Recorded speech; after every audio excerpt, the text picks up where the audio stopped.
Le sommeil, on en a tous besoin et pourtant, parfois, c'est une vraie bataille. C'est une expérience tellement commune, mais dès que ça déraille, ça peut vite devenir un casse-tête.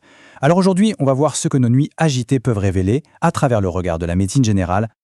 Regardez ce chiffre, un tiers. On passe un tiers de notre vie à dormir. C'est juste énorme quand on y pense. Ça nous montre bien que le sommeil, ce n'est pas juste une pause, c'est un pilier fondamental de notre équilibre. Et pourtant, Malgré cette place immense dans nos vies, parler de ces problèmes de sommeil, c'est pas toujours simple. On a tendance à minimiser, à se dire bon, c'est juste une mauvaise passe. Mais qu'est-ce qui se passe vraiment quand on pousse la porte du cabinet médical avec cette question? Eh bien, pour un médecin, une plainte sur le sommeil, ce n'est jamais anodin. C'est souvent le point de départ d'une investigation beaucoup plus large. Une nuit blanche, ça peut être la partie visible de l'iceberg. Et c'est là que ça devient vraiment intéressant. Voilà, cette phrase, elle change tout. Un trouble du sommeil, ce n'est pas un problème isolé qui tombe du ciel. Non, c'est le reflet de l'état général d'une personne sur absolument tous les plans. Pour analyser tout ça, la médecine s'appuie sur un outil qu'on appelle le modèle biopsychosocial. Ok, le nom a l'air un peu compliqué, mais l'idée est simple. C'est une grille de lecture qui connecte le corps, l'esprit et notre environnement. Voyons voir comment ça marche en détail. D'abord, le bio. Ça, c'est tout ce qui touche au corps, au physique. Une douleur qui empêche de trouver une bonne position, de l'apnée du sommeil ou n'importe quelle autre condition médicale. Tout ça, ça peut être la cause numéro 1. En fait, c'est le corps qui parle. Ensuite, le psycho. Là, on parle de la tête. Le stress du boulot, une anxiété latente, ou ce fameux petit hamster qui se met à courir dans la roue dès qu'on éteint la lumière. Notre état d'esprit a un impact direct et super puissant sur la qualité de nos nuits. Et enfin, la troisième dimension, le social. Ça, c'est tout le contexte de vie.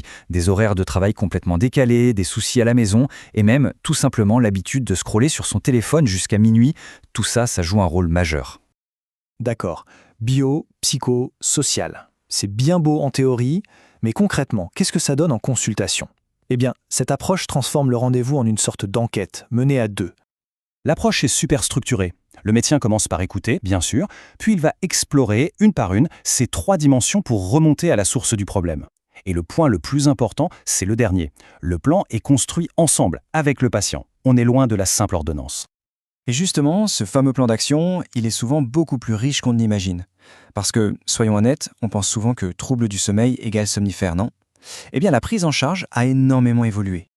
Il existe tout un tas d'approches qui ne sont pas médicamenteuses. On parle de méditation, de luminothérapie, mais l'une des plus reconnues, c'est la TCCI, la thérapie cognitivo-comportementale de l'insomnie. En gros, elle aide à déconstruire les mauvaises habitudes et les pensées qui nourrissent l'insomnie. L'objectif, c'est vraiment de donner des outils qui marchent sur le long terme. En fait, quand on regarde bien, le sommeil, c'est l'exemple parfait de ce qu'est la médecine générale aujourd'hui.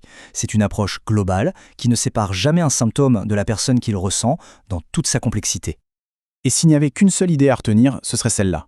Le sommeil, c'est un indicateur incroyable de notre état de santé général.